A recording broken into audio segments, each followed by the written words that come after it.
반갑습니다. 주식으로 세상 이해하기입니다. 자, 요즘 시장 보면 다들 인공지능, 배터리 얘기만 하잖아요. 근데 제 20년 경험에 따르면요. 진짜 거대한 기회는 모두가 한 곳을 볼 때 조용히 다른 곳에서 열립니다. 바로 전 세계적인 재무장 흐름, 그리고 그 한가운데에 있는 K방산이죠. 오늘 숫자를 가지고 이 거대한 판이 어떻게 돌아가는지 한번 제대로 파헤쳐 보겠습니다. 그렇죠. TV만 켜면 나오는 분쟁 소식들. 대부분은 그냥 세상이 흉흉하구나 하고 넘기시죠. 근데 진짜 투자 고수들은 그 헤드라인 뒤에서 움직이는 돈의 흐름을 봅니다. 바로 이 숫자, 165조 원. 이게 어느 정도냐면 어지간한 나라 1년 예산에 훌쩍 넘는 그야말로 어마어마한 기회의 크기입니다. 지금부터 이 돈이 어디서 와서 어디로 흐르는지 그 길을 따라가 보시죠. 이런 큰 그림을 볼 때는 순서가 중요합니다. 나무 하나하나에 매몰되면 길을 잃기 쉽거든요. 그래서 먼저 왜 세상이 다시 무기를 사들이는가? 즉, 거대한 숲을 먼저 보고 그 다음에 어떤 나라들이 지갑을 열고 있나? 그리고 왜 하필 한국이 이 돈을 쓸어 담고 있는지? 마지막으로 그래서 우리는 어떤 기업에 주목해야 하는지까지 차근차근 논리적으로 한번 들어가 보겠습니다. 모든 이야기의 시작은요, 사실 믿음이 깨진 데서 출발합니다. 설마 동맹이 나를 버리겠어? 하는 지난 수십 년간의 믿음이 이제는 내 안보는 내가 챙겨야겠구나 라는 현실적인 생각으로 바뀌고 있는 거죠. 어떻게 보면 가장 기본으로 자주국방이라는 원초적인 시대로 다시 돌아가고 있는 겁니다. 이건 그냥 몇몇 나라의 정책이 좀 바뀐 수준이 아니에요. 거대한 패러다임의 전환입니다. 제가 90년대 처음 시장에 들어왔을 때만 해도 평화배당 시대라고 해서 국방비를 줄여서 경제성장에 쓰는 게 당연했거든요. 근데 지금은 완전히 반대죠. 이제는 생존을 위해 안보 비용을 기꺼이 그리고 아주 많이 지불해야 하는 시대로 바뀐 겁니다. 이 타임라인을 한번 보세요. 완전 도미노 같지 않습니까? 우크라이나 전쟁이 유럽의 창고를 비워버렸고 미국의 정책 변화는 중동에 기름을 부었죠. 여기서 진짜 중요한 건요. 이 사건들이 한 번 터지고 끝나는 게 아니라는 겁니다. 서로가 서로를 자극하면서 수요를 계속 만들어내는 일종의 수요 증폭 사이클에 들어섰다는 거죠. 방산주가 단기 테마가 아니라 긴 호흡으로 봐야 하는 이유가 바로 여기에 있습니다.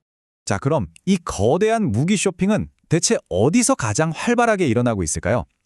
지도를 한번 쫙 펼쳐놓고 돈이 몰리는 곳, 핵심 지역 세 군데만 딱 짚어보겠습니다. 이 세 지역이 원하는 물건이 조금씩 다릅니다. 이걸 아는 게 핵심이에요. 유럽은 당장 급한 포탄이나 자주포 같은 소모품 위주고요.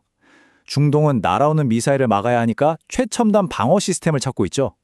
아시아는 미래의 바다와 하늘을 생각해서 전투기나 군함 같은 덩치 큰 무기에 집중하고 있습니다. 이 수요의 결이 다르다는 걸 이해해야 어떤 한국 기업이 가장 큰 수혜를 볼지 정확히 알 수 있는 겁니다. 자, 그럼 여기서 진짜 재미있는 질문이 하나 나오죠.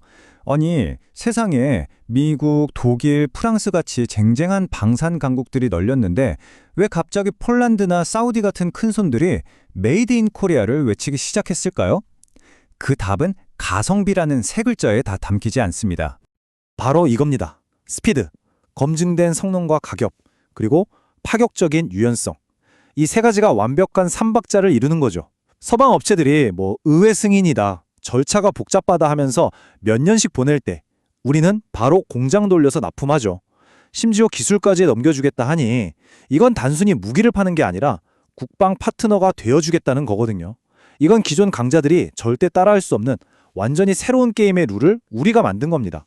폴란드 계약이 그야말로 K방산의 완벽한 쇼케이스가 됐죠.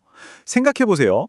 러시아의 위협을 피부로 느끼는 나라가 자기 나라의 안보를 통째로 한국산 무기에 맡겼다는 거잖아요. 이 사실 하나만으로 유럽 전역에 한국 무기는 진짜 실전용이구나 하는 가장 확실한 보증수표를 찍어준 셈입니다. 그리고 이 모든 기회가 쌓여서 만들어진 숫자가 바로 이겁니다. 165조 원. 다시 한번 강조하지만 이건 이만큼 벌었으면 좋겠다는 희망사항이 아니에요.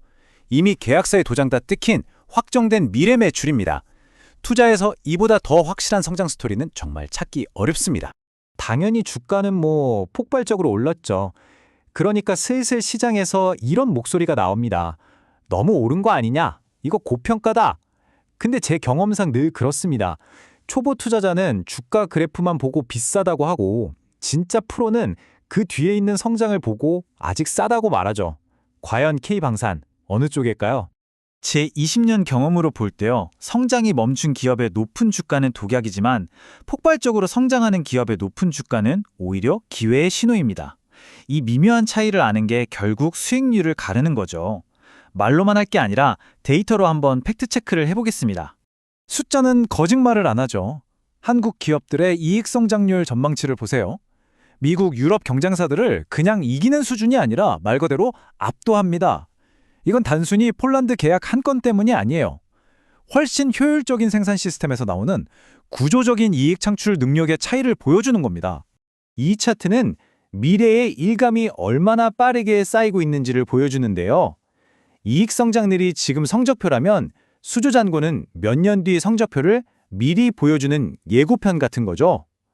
보세요. 미래 성장성마저 경쟁사들을 훨씬 앞서고 있지 않습니까? 이러니 현재 주가가 비싸다고만 말하기는 어려운 겁니다. 좋습니다. 그럼 이 폭풍 성장하는 섹터 안에서도 가장 날카로운 창과 가장 튼튼한 방패는 뭘까요? 저희는 두 기업에 집중했습니다.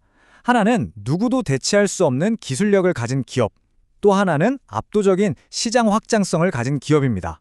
엘라이즈 넥스원의 천궁 다시오. 이게 최근 중동에서 실전으로 미사일을 격추시키면서 위상이 완전히 달라졌습니다. 그전까지는 그냥 카탈로그에 있는 스펙 좋은 무기였다면 이제는 전과가 입증된 무기가 된 거죠. 이제는 값을 부르는 쪽이 우위에서는 소위 말하는 명품의 반열에 올랐다고 보시면 됩니다. 현대로템의 스토리는 한 단어로 확장성입니다. 폴란드라는 엄청난 성공 사례를 발판 삼아서 이제 루마니아, 이라크, 그리고 중동의 부자 나라들까지 고객 리스트에 줄줄이 이름을 올리고 있죠. K2전차가 단순히 잘 팔리는 베스트셀러를 넘어서 이제는 시장의 표준으로 자리 잡아가고 있는 겁니다. 자, 지금까지 거대한 세상의 흐름부터 아주 구체적인 기업 분석까지 꽤 긴 호흡으로 달려왔습니다. 이 모든 점들을 하나로 연결했을 때 우리가 놓치지 말아야 할 단 하나의 큰 그림은 과연 무엇일까요? 핵심 결론은 이겁니다. 지금 전 세계에서 벌어지는 재무장 흐름은요, 반짝하고 사라질 유행이 아닙니다. 앞으로 최소 10년은 이어질 구조적인 메가 트렌드라는 거죠.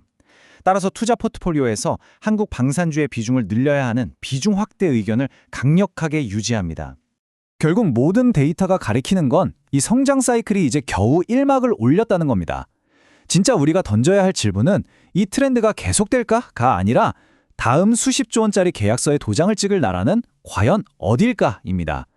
그 정답을 남들보다 한 발 앞서 알고 싶으시다면 구독으로 이 인사이트를 당신의 것으로 만드십시오.